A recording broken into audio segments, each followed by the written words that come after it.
Well, hey, welcome back to Premier Guitar's YouTube channel. I am your guest host instructor once again, Corey Congilio, and I'm going to show you a really fun way to approach a 12 bar. We'll be in the key of G, and we're going to really focus on 13th chords. Now, a lot of students will ask me about these, and you can't go forcing them in everywhere, but I think this is going to be a good way to kind of show you how to start putting them in your 12 bar blues progressions. Again, we'll be in the key of G. We've got a nice laid-back track. I'm going to play that for you right here, and then we'll come back and I'll break down my approach and the chord shapes and that sort of thing, and we'll get these into your playing in no time. All right, let's check it out.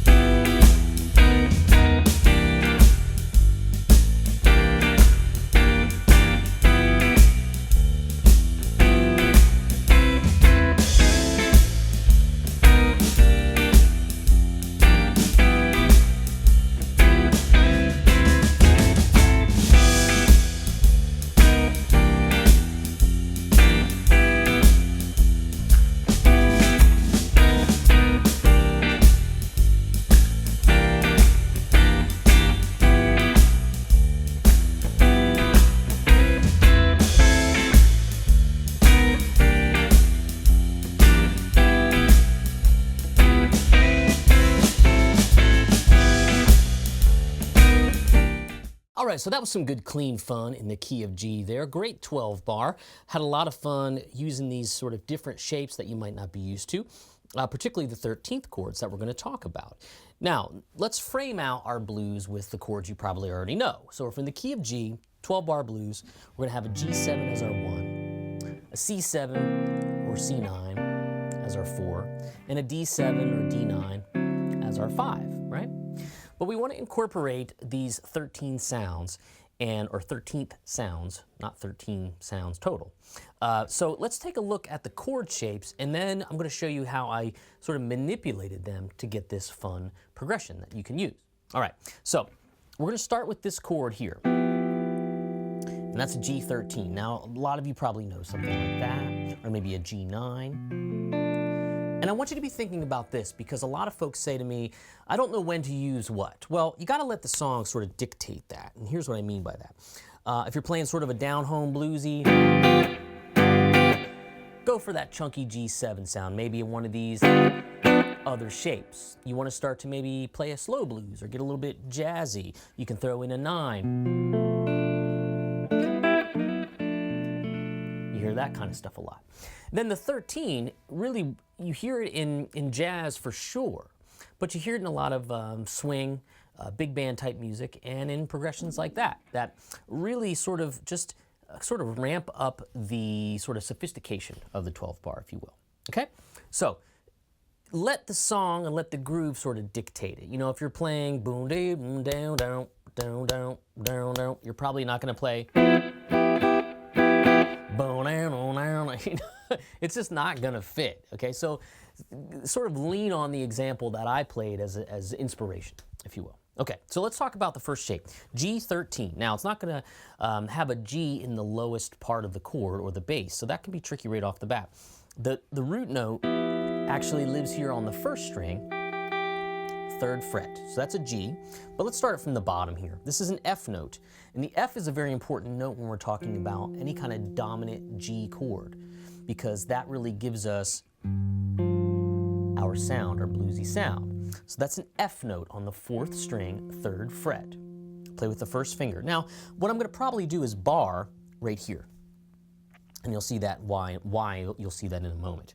Then your second finger is going to play the 3rd string, 4th fret. That's your B. And when you play that F and that B together against a G bass note, you get a nice bluesy 7th chord sound. But we're going to add the 13, which is this higher E note here on the 2nd string, 5th fret.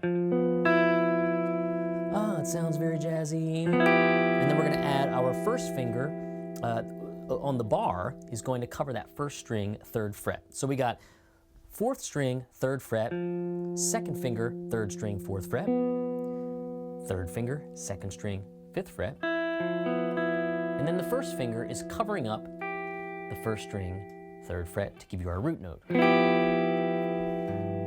our G13 sound. very jazzy, big band swing, but it works great for our blues progression. Now, I'm going to show you a chord that I didn't actually play, but it's what we're going to play is derived from this. So you've probably seen a C9 before. If you were to play a C13, we're going to take our pinky and we're going to put it on the first string, 5th fret, because that A note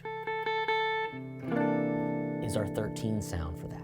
Now, I'm going to peel back how I play this because I like to play chord pieces. I don't like to play big shapes all the time because you can see that's kind of a stretch already. So let's go back to a 9. It's a C9. I'm not going to go over it. You probably know this already. If you're watching this, it's a good chance you do. Plenty of material out there where you could find a C9. Okay, so I'm going to take my first finger off. That would be my root. So now I just have this 4-note chord, still a C9, just doesn't have a root. I can even take that first finger away and play those 3 strings, which would just give us a B flat, which would be the flat 7 of the chord, the D, and then the G, which is the 5th. So it sounds good against a C bass note. And it bails me out so I can play my 13 a lot more comfortably.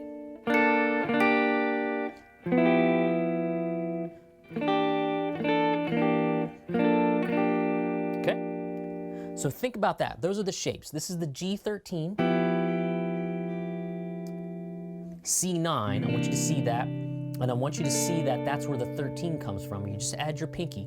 You'll see it's like a typical, that kind of idea, right? We're gonna peel that chord back, not 4 strings, but 3 strings. 3rd fret, strings 3, 2, and 1. Add your pinky, and that becomes a C13. But the fun part, move it up a half step, and you get a C sharp 13. Because you've probably played blues rhythm before, and you'll play that whole half step approach.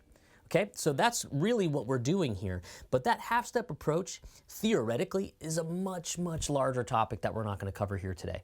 It's called a tritone substitution, but there's plenty of other videos on that, and I'll probably teach one someday too. But just know that you could approach that C9 from a half step away.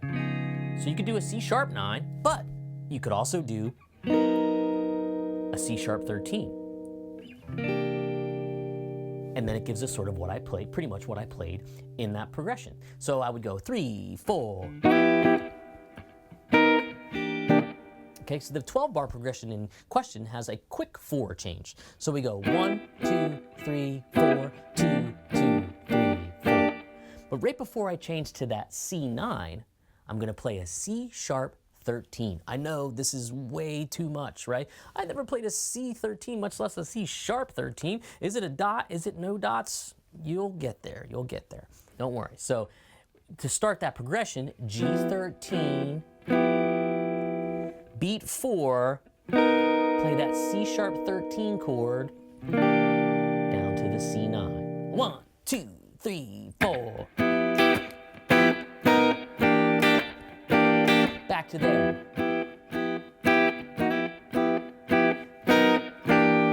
See, every time I approach that C9, I can play that C sharp 13 sound. Back to the G13.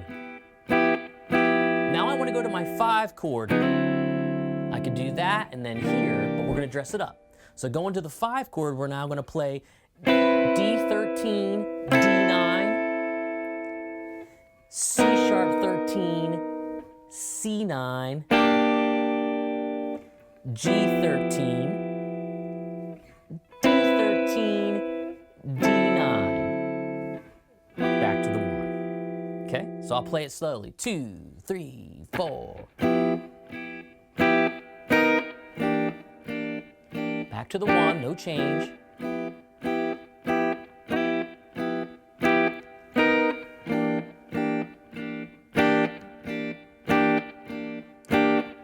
Back to the 1.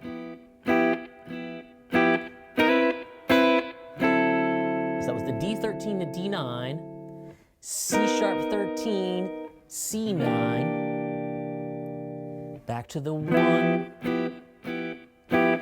D13, D9, and you get a, so it's got a nice happy little resolve sound to the one.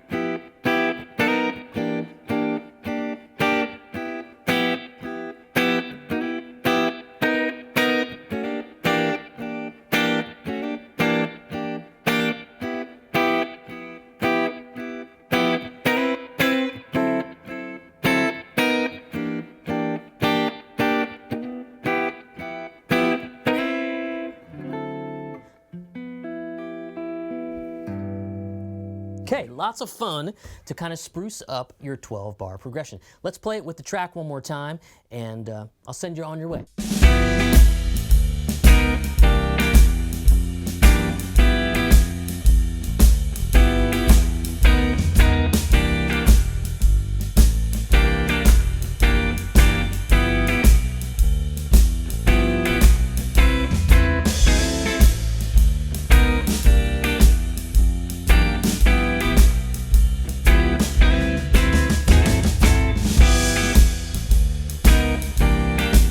So I hope you dug that. This stuff is so fun because it really starts to push us and make us sound more like a piano player or more of a jazz guitar, you know, sort of rhythm comper, if you will. Is that a thing, rhythm comper? Well, it is now. But I love it because I feel like with the blues, it is an infinite amount of stuff that you can learn and play and incorporate as long as the song and the sort of situation calls for it. All right, so once again, I'm Corey Congilio, your guest guitar instructor here at Premier Guitar today. Lots of fun working with these guys. And if you're so inclined, jump over to my YouTube channel. Lots more lessons, lots more stuff to talk about. I'll see you there, but more importantly, rewind the video and learn this cool progression. All right, I'll see you next time.